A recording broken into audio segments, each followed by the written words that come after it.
Balik lagi, ini mata tegas sepertinya kesimpulan Bang Ismar dari pangkal dari bala itu adalah sejak dilantiknya laki-laki bodoh memimpin negeri, mungkin begitu ya. Pak Jokowi punya catatan-catatan yang mengecewakan. Pak Jokowi juga punya masa lalu.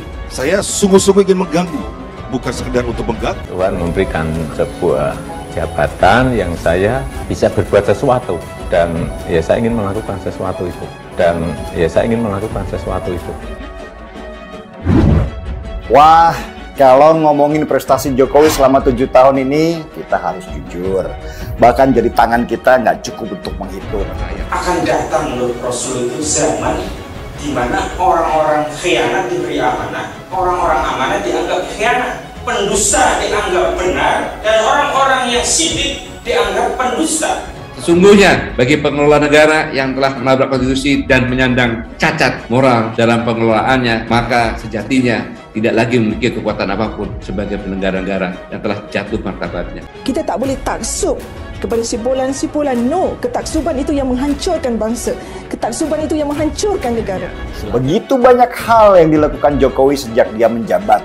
Dia tipe pekerja, bukan peserta lomba. Hasilnya bisa dirasakan, bukan cuma di angan-angan. Bang Rasul katakan itu akan muncul ruwai bid'ah. Kemudian sahabat bertanya, apa itu ruwai bid'ah? Jadi Rasul menjawab, ar-rajulu tafatul amah. Yang darahnya paling merah Jokowi. Maka peluang untuk mengadakan transformasi, perombakan budaya feodal sekarang ini.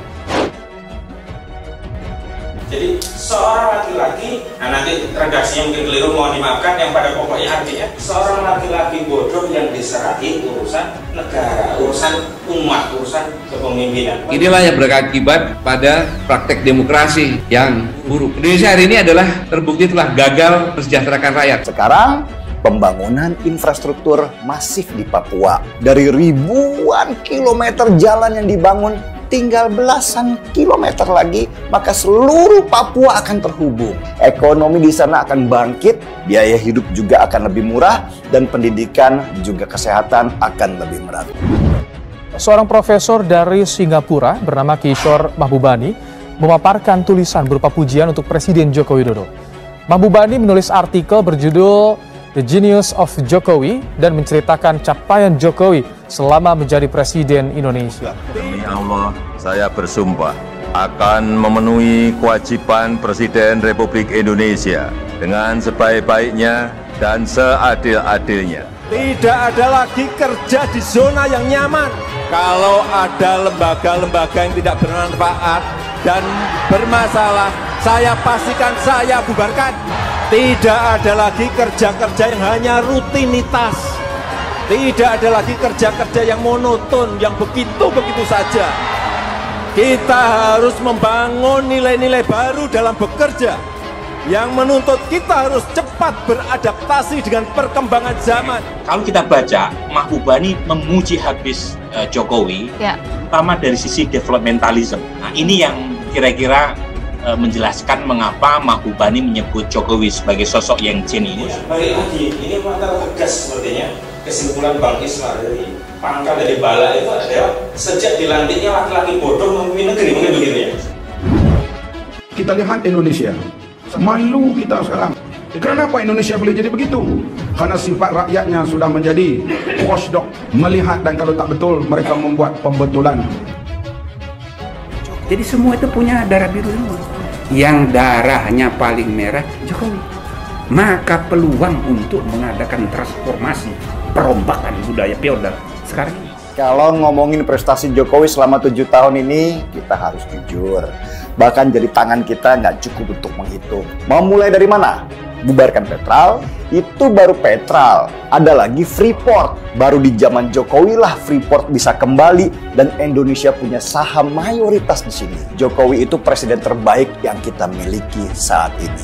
Ini fakta. Akan datang menurut Rasul itu zaman di mana orang-orang khianat diberi amanah, orang-orang amanah dianggap khianat, pendusta dianggap benar, dan orang-orang yang sidik dianggap pendusta. Menjadi oposisi itu juga sangat mulia.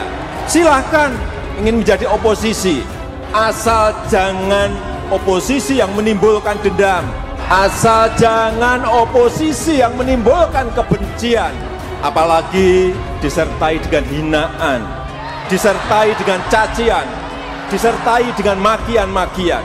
Kita ini memiliki norma-norma agama, memiliki etika dan tata krama ketimuran. Akhirnya mereka mendapat yang terbaik, Jokowi. Dan hampir majoriti rakyat Indonesia mengagumi Jokowi, menyanjung Jokowi dan menghormati Jokowi. Sederhana, jujur, dan bagus dengan orang-orang. Pilkada pertama itu saya pasti nangis, pasti. Tidak mengira kalau akhirnya beliau menjadi RI 1. Anggota Parlemen Malaysia Lim Kok Siang mempertanyakan penanganan COVID-19 di negaranya kepada Menteri Kesehatan Malaysia, Khairi Jamaluddin, dengan membandingkan kondisi pandemi di Indonesia. Menurutnya, kasus COVID-19 di Indonesia lebih cepat turun dibanding dengan Malaysia. Padahal, jumlah populasi di Indonesia lebih besar dari Malaysia.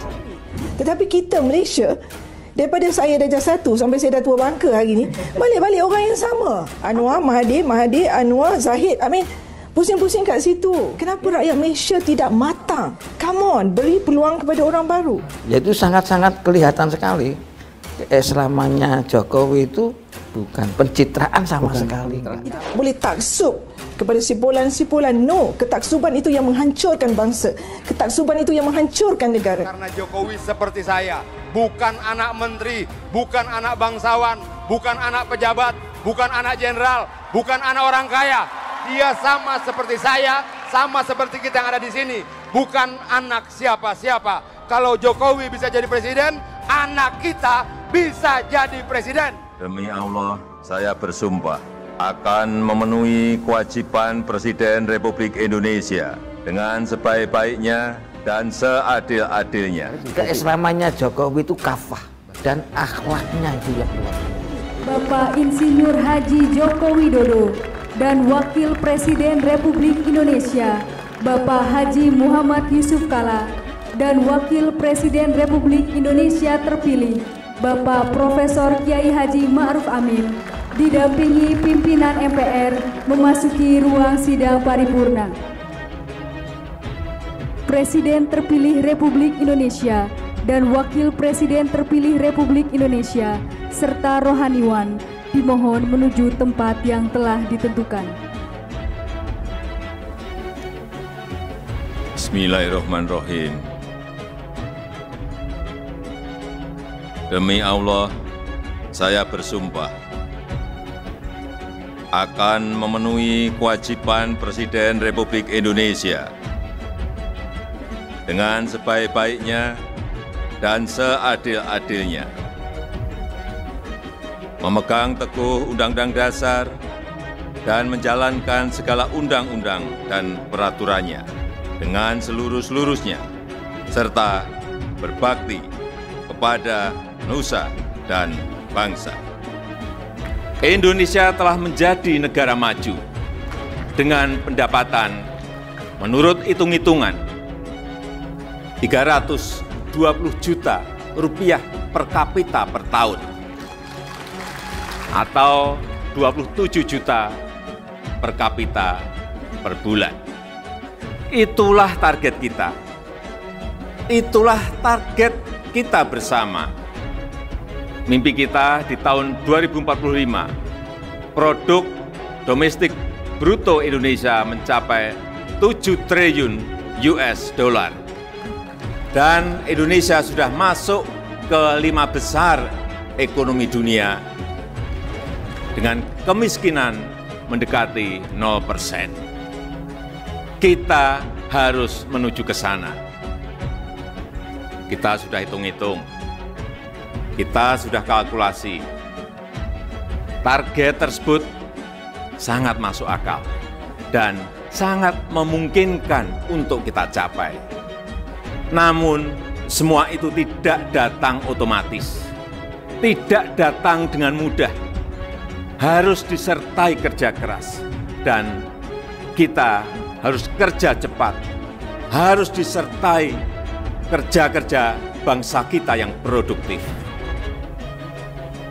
Dalam dunia yang penuh resiko, yang sangat dinamis, yang sangat kompetitif, kita harus terus mengembangkan cara-cara baru, nilai-nilai baru. Jangan sampai kita terjebak dalam rutinitas yang monoton. Harusnya inovasi bukan hanya pengetahuan. Inovasi adalah budaya. Ini cerita sedikit. 5 tahun yang lalu, tahun pertama saya di istana, saya mengundang pejabat dan masyarakat untuk halal bihalal. Protokol meminta saya untuk berdiri di titik itu. Saya ikut, tahun pertama saya ikut. Tahun kedua, ada halal bihalal lagi. Protokol meminta saya berdiri di titik yang sama, di titik itu lagi. Langsung saya bisik-bisik, saya bilang ke Menseknek, Pak, ayo kita pindah lokasi.